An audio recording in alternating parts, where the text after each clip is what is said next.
क्या इंडिया गठबंधन में सब कुछ ठीक नहीं चल रहा है?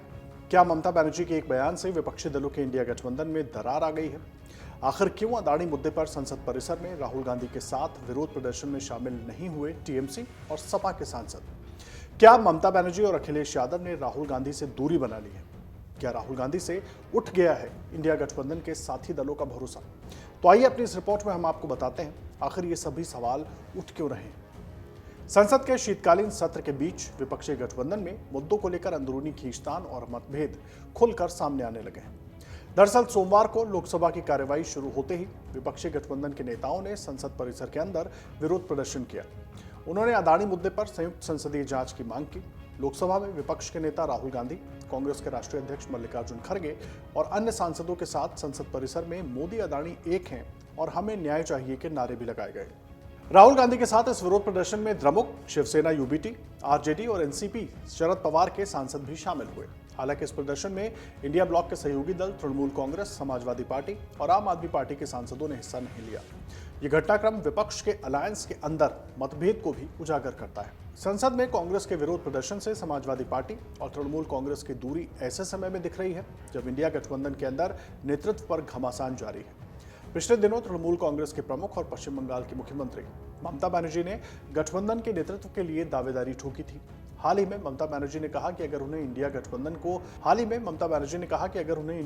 का नेतृत्व करने का मौका मिलता है तो वो इसके लिए तैयार है। इसके बाद इंडिया गठबंधन के घटक दलों में सियासी घमासान मचना शुरू हो गया। कुछ दलों ने ममता का सपोर्ट किया तो कुछ ने इससे खुद को किनारे रखा। वहीं अब संसद के शीतकालीन सत्र के बीच इस राजनीतिक घटनाक्रम ने कई अटकलों को हवा दे दी है। सवाल तो ये भी उठ रहा है कि क्या इंडिया गठबंधन में सब कुछ ठीक नहीं चल रहा?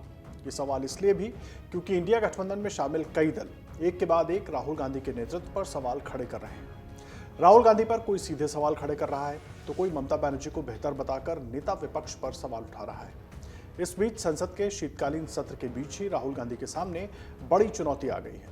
हालांकि इससे पहले कुछ और ऐसे ही संकेत राजनीतिक घटनाक्रम के जरिए मिलते नजर आ रहे थे। बीते हफ्ते जब संसद में सांसदों की जगह बदली गई तब भी सपा और कांग्रेस के बीच नाराजगी की खबरें सामने आई थी। विपक्षी गठबंधन में फूट की खबर पर बिहार के उप मुख्यमंत्री विजय कुमार सिन्हा ने कहा कि स्वार्थ का गठबंधन ज्यादा दिन नहीं चलता, एक एक कर सब अलग हो जाएंगे। सुनिए। स्वार्थ का गठबंधन बहुत देर नहीं चलता है। ये सब हिडन एजेंडा लेकर के अपने परिवारवादी जमींदारी को बढ़ाने के लिए, जनता की लूटी हुई गाड़ी कमाई बचाने के लिए एकजुट हुए थे। अब उनका चेहरा असली सामने आने लगा है। गठबंधन से एक एक करके सब बाहर हो जाएंगे। कांग्रेस पर निशाना साधते हुए केंद्रीय मंत्री प्रहलाद जोशी ने कहा कि उन्हें पूरे देश में नकारा जा रहा है। वो जिस पार्टी का समर्थन करते हैं उसे भी नुकसान पहुंचाते हैं। सुनिए। 99 सीट आने के बाद इतने उनको उत्साह आ गया था, लेकिन हर जगह इनके व्यवहार के कारण सभी जगह जनता ने उनको रिजेक्ट कर रहे हैं और जिसके साथ जा रहे हैं उनको भी डुबा रहे हैं। वहीं छत्तीसगढ़ के उप मुख्यमंत्री अरुण साव ने कहा कि कांग्रेस पार्टी दिशाहीन हो चुकी है, इसलिए संसद में चर्चा से भाग रही है।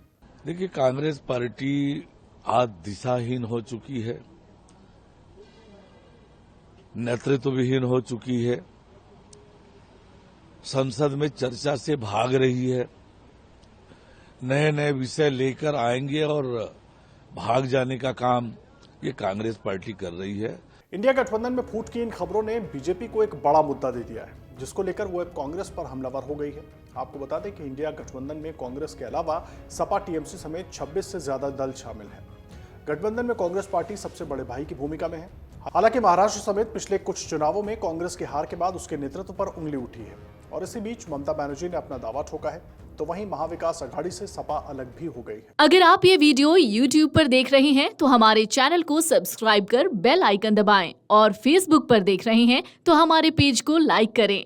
8 मिलियन प्लस सब्सक्राइबर, आपके इस भरोसे के लिए बहुत धन्यवाद।